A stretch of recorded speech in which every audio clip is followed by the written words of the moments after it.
When I was around 13, I moved into a relatively large house in a small neighborhood. My room was on the second story, and I had a window that was almost completely hidden by the high headboard of my bed. I say almost completely hidden, because about a quarter of it could be seen above the headboard.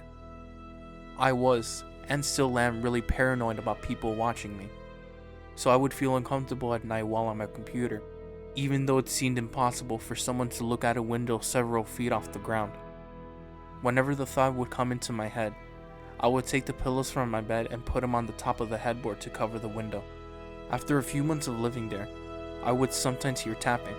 It was as if someone was knocking on wood. At first, it was 1 or 2 knocks, but after a while, it would be 3 or 4 knocks. It didn't happen often, but it always happened late at night. I told my father, who's the only person that lived in the house, but he would always dismiss it as the cat. After enough convincing, I decided that it was probably the cat.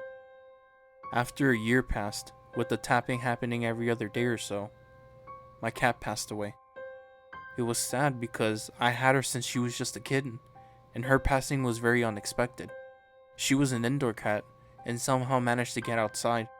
We thought she had just run away at first, but after a week of searching, we found her. She had been killed by what we assumed was a dog or other wildlife creature. I didn't hear the tapping after my cat died, so that comforted me in that I knew it was indeed her who was doing it. Or so I thought.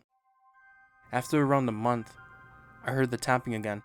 This time, it wasn't the sound of wood. It was the sound of someone tapping on a window. I was facing the computer and facing away from the almost covered window, so hearing that tapping and hearing it so clearly, I didn't really know what to do. I ran out of my room and told my dad. He came into my room and looked out the window to find nothing. I couldn't sleep for the rest of the night. Or rather, I wouldn't sleep.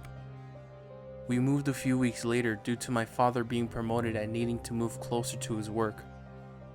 The worst part of that whole thing is that I recently found out that the people who moved into our house after us were murdered inside the house during the night. Their killer was apparently an old neighbor that broke into their room via the window. According to my father, who was relaying this news to me, the killer's house had several pictures of our house inside of it. The pictures dated back to around 2006.